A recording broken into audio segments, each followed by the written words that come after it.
Vem cá, você está pensando em contratar um empregado doméstico?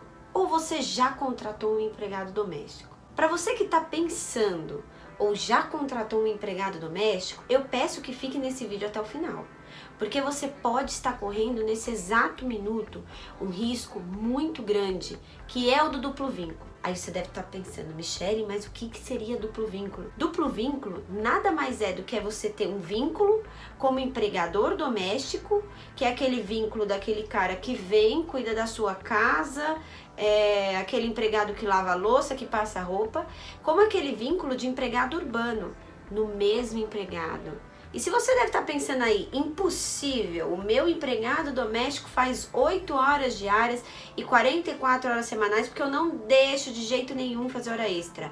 Você também, que acabou de falar isso, está correndo esse risco nesse exato minuto. Então, para você ainda que não me conhece, eu quero me apresentar. Eu sou Michele Coelho, eu sou advogada trabalhista, especializada em compliance, consultoria, mentoria, tudo do protetivo dessa área trabalhista. E hoje eu quero falar com você sobre as características do empregado doméstico. Enquanto nós não começamos o assunto, eu te peço que se inscreva aqui nesse canal, ative as notificações, deixa seu like para que eu possa chegar a muitos empregadores domésticos e passar muito conteúdo para ele.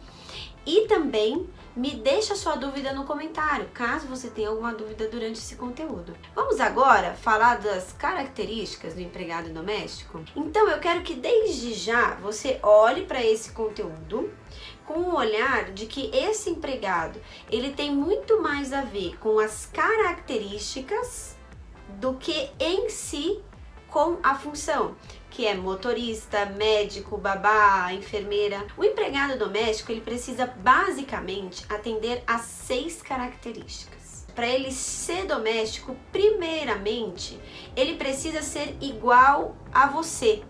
Quando tirou sua carteira de motorista, quando pôde entrar na sua primeira balada, ele precisa ser uma pessoa física maior de 18 anos. Por quê?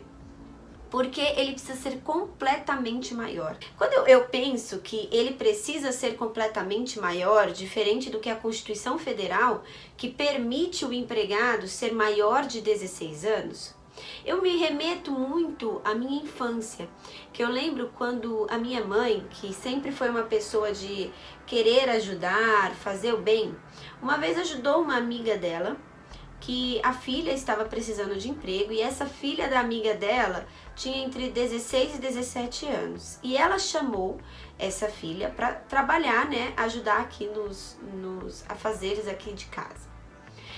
E essa menina, por ter 16, 17 anos, a vontade da minha mãe, naquela época, caso você esteja já se perguntando, não existia ainda a lei dos domésticos, que foi o que colocou essa característica de ser maior e ter mais de 18 anos. Naquele tempo a minha mãe estava querendo ajudar. Só que o que aconteceu com esse trabalho de empregado e empregada doméstica? Muitas pessoas não tinham essa vontade de ajudar, igual a minha mãe teve. Então, eles estavam usando esse trabalho do doméstico como um meio de um trabalho escravo ou um trabalho parecido ao trabalho escravo. O que fez com que a lei do doméstico fizesse que esse empregado fosse maior, pessoa física maior de 18 anos. Então, vamos para a segunda característica. A segunda característica é prestar serviços com continuidade. Por que prestar serviços com continuidade? Porque nesse mundo do empregador doméstico, da empregada doméstica, nós temos a diarista ou o prestador de serviços diários também, né? Porque aqui nós não estamos restringindo o sexo, né, desse trabalhador. Então, nós temos a diarista ou o prestador de serviços diários, que é aquele colaborador que vai na sua casa até 2 vezes na semana. E aí, tendo esse colaborador, esse empregado doméstico que vai na sua casa até 2 vezes na semana, você tem o prestador de serviços com continuidade, que é aquele que vai mais de 2 vezes na semana na sua casa. Então, vai 3 vezes, já é um empregado ou uma empregada doméstica. Terceira característica, pagamento de salário. O que é o pagamento de salário? O pagamento de salário é que ele não vai receber por diária, por prestação de serviço. O empregado doméstico não recebe por diária ou prestação de serviço. Então, ele vai receber um salário. Aqui, quando a gente fala que ele vai receber um salário, você não precisa pensar que ele tem que receber aquele valor pago ao final do mês. Não. O E-Social, inclusive, traz formas de se pagar por hora, por semana, de 15 em 15 dias. Não é exatamente um pagamento ao final do mês, mas aqui você tem que pensar o quê? Nós temos o salário mínimo e a convenção coletiva de trabalho. O salário mínimo, se não tiver a convenção coletiva de trabalho em região, deve ser respeitado como mínimo a receber. Se tiver a convenção coletiva de trabalho, ela vai ter o valor do piso de salário dessa categoria de domésticos, que é o valor que deverá ser respeitado dentro da sua região. Então, ao final do mês daquele serviço, você vai ter que ter um valor. Então, se eu tenho uma empregada que recebe R$ 1.200, se eu vou pagar ela por mês, por quinzena, por semana, por hora, por dia, não importa, desde que ao final do mês ela receba os mesmos R$ 1.200. A quarta característica, sob as ordens do empregador doméstico. Por que sob as ordens do empregador doméstico? Porque quando o empregado doméstico está dentro da sua casa, ele tem que receber suas ordens. Por isso que você faz uma listinha de tarefas, organiza o dia do empregado doméstico, fala o que ele tem que fazer, o que ele não tem que fazer. Por isso que ele tem um horário para entrar, um horário para sair, muitas vezes até mesmo um horário para almoçar. Então ele tem que respeitar essas ordens. Se ele chegar atrasado, você pode advertir. Se tiver muitos atrasos, pode ter uma suspensão. Você pode, se precisar, ter uma rescisão por justa causa. Então ele está sob as ordens do empregador doméstico. Vocês conseguem ver aqui? Agora nós vamos para a quinta característica, prestar serviços pessoalmente. Prestar serviços pessoalmente nada mais é do que não poder se fazer substituir por outra pessoa. Por quê? Porque temos um caso, aqui eu consigo ver claramente um exemplo que um mentorando me trouxe em mentoria de contratações domésticas, que foi o seguinte. Ele me disse assim: Michele, a minha empregada doméstica, ela tá grávida. Ela vai sair de licença maternidade, mas ela me disse para não preocupar não, porque a filha dela vai substituir ela durante o período que ela estiver afastada. Então, em vez de eu dar o salário para ela, eu vou dar para a filha. Aqui eu quero que você para tudo, porque você está correndo um imenso risco. Aqui são duas contratações que estão acontecendo. Duas contratações e as duas podem ser contrato individual de trabalho do doméstico. Por quê? Porque o serviço do empregado doméstico, ele é prestado pessoalmente. Ele não pode simplesmente falar assim: olha, hoje eu vou faltar, mas a tal pessoa vai no meu lugar. Porque e a tal pessoa? Ela também tem direitos. Entenderam? Então, assim, nesse caso, o que eu falei com ele?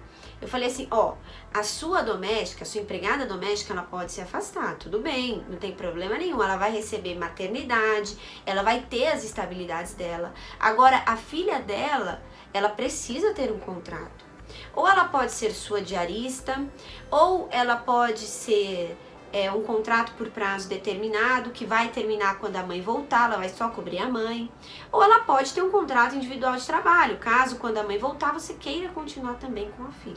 Agora vamos para a sexta característica, e a característica que eu acho mais importante desse mundo doméstico, que é qual?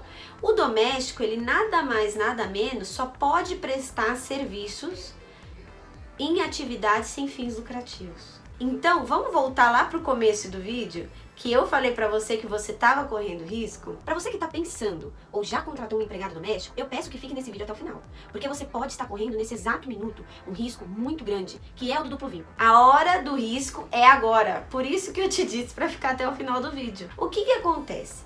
Como o empregado ou a empregada doméstica só pode fazer atividades sem fins lucrativos, nesse caso nós vamos ter o seguinte exemplo.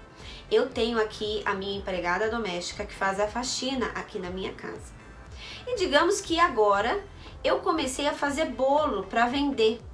E aí eu falei para ela: olha, faz um bolo para mim, já que você vai fazer um bolo para mim, desse sabor, você aumenta um pouquinho a massa do bolo, porque você já tá fazendo, que eu vou tirar uns 2 bolos e vou pegar e vou vender esse bolo, já que eu já tô fazendo para vender. Aqui nesse caso, você consegue ver que eu tenho um vínculo de emprego com a minha empregada doméstica, tanto dentro da minha casa, do doméstico, que é o momento em que ela limpa a minha casa, faz o meu almoço, tanto o vínculo do faz o bolo que eu vou vender.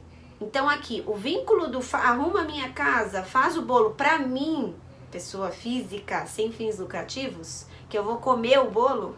Nós temos o primeiro vínculo, o vínculo do doméstico. Então seria um contrato individual de trabalho doméstico, um contrato por tempo parcial, por prazo determinado, qualquer tipo desses contratos, mas ela tem vínculo comigo. Ela vem mais de 2 vezes na semana na minha casa. Agora tem a parte do bolo. Aumenta a massa que eu vou ganhar dinheiro com esse bolo. Aqui eu tenho fim lucrativo, eu vou ganhar dinheiro. Então essa parte do fim lucrativo, ela é minha empregada na minha empresa de bolo. Ou na minha pessoa física que vende bolo. Ela é minha empregada urbana. Então aqui você consegue ver que eu tenho 2 contratos de trabalho com a mesma empregada doméstica. Outro caso muito legal que eu quero trazer para vocês. Eu tenho uma chácara. Na minha chácara tem um caseiro.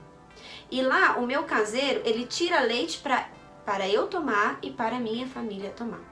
Só que um dia eu virei para ele e falei assim, olha, tira mais leite hoje, que o que sobrar eu vou vender. O leite que eu tomo, que ele tira para eu tomar, a minha família tomar, ele é meu empregado doméstico. Fora as outras atividades que ele tem como caseiro, como às vezes cuidar do jardim, cuidar das atividades dentro da chácara. Aí, a partir do momento que eu falei assim, tira mais leite, que esse aqui eu vou lucrar, eu vou vender, eu tenho um empregado rural que tá tirando leite para mim, Michele, empresa, ou para mim, Michele, pessoa física, ganhar dinheiro, ter fim lucrativo. Então, aqui vocês conseguem ver claramente que existem 2 vínculos. Aí você vai falar assim para mim, nossa, Michele, mas ele trabalha só 8 horas diárias, 44 semanais, nunca passou, mesmo me ajudando com a minha empresa, ou comigo, pessoa física, ganhando dinheiro. Então, mas mesmo assim, você tem os 2 vínculos. Aí tem a pessoa que fala assim, tem gente na mentoria que vendo tudo isso fala assim, Michele, mas agora eu tô preocupada. Eu trabalho dentro de casa e a minha empregada limpa o meu escritório dentro de casa. Ela tá trabalhando para minha empresa? Aí eu já vejo que não. Porque como o seu quarto, o lugar, é um cômodo da sua casa, ela fazer essa limpeza não necessariamente seria um outro vínculo por ela estar fazendo ali também onde você trabalha. Porque faz parte da sua casa. Eu entendo desta maneira. Aí você pode me perguntar também, Michele, e o zelador? Ele é um empregado doméstico porque ele está ali no condomínio. Eu entendo que não. O zelador não é um empregado doméstico porque ele trabalha para um condomínio que é pessoa jurídica. Por mais que ali estejam famílias, pessoa física, que tenha, né, o cuidado de levantar o condomínio e tudo, eu entendo que não. O zelador não é um empregado doméstico, tá bom? O que eu vejo de essencial nesse vídeo? Entenda que o empregado doméstico, ele tá muito mais ligado a essas 6 características que eu te passei do que uma função em si. Por isso que o empregado doméstico, ele pode ser um médico, ele pode ser uma enfermeira, ele pode ser um motorista, um piloto de avião. Ele tá ligado a essas 6 características. Então aí entra uma questão que eu tenho levantado muito ultimamente em todas as mentorias e em alguns vídeos também que eu tenho feito. O empregado doméstico, ele tem que ter muito cuidado na sua contratação. Você vê que se você tiver um problema com essas 6 características, você não tem um doméstico, você acha que você tem um doméstico, mas você não tem. Ou pior ainda, você pode ter 2 vínculos, ter que pagar 2 salários por uma contratação errada. Então eu vejo que não dá atenção para uma contratação doméstica. Eu me penso assim, entrando num carro, vendada, esperando que esse carro chegue ao destino e que no meio do caminho até o meu destino esteja acontecendo tudo da forma mais correta possível. Porque se não acontecer, eu vou arcar com qualquer multa, com qualquer fiscalização, eu vou pagar do meu bolso. Você entende que se você ficar delegando essa contratação doméstica, além de você ter problemas que podem trazer algumas formas de consequência para a sua família, você ainda pode ter problemas financeiros de ter que arcar com algo? Então eu te aconselho firmemente que comece a prestar atenção nas suas contratações domésticas, vejam essas características, revisitem esse vídeo sempre que você precisar, porque o meu intuito é sempre ajudar você. E eu te peço que se você teve alguma dúvida, me deixa aqui nos comentários, que eu terei o maior prazer do mundo em te responder as suas dúvidas, tá certo? Até o próximo vídeo. Tchau!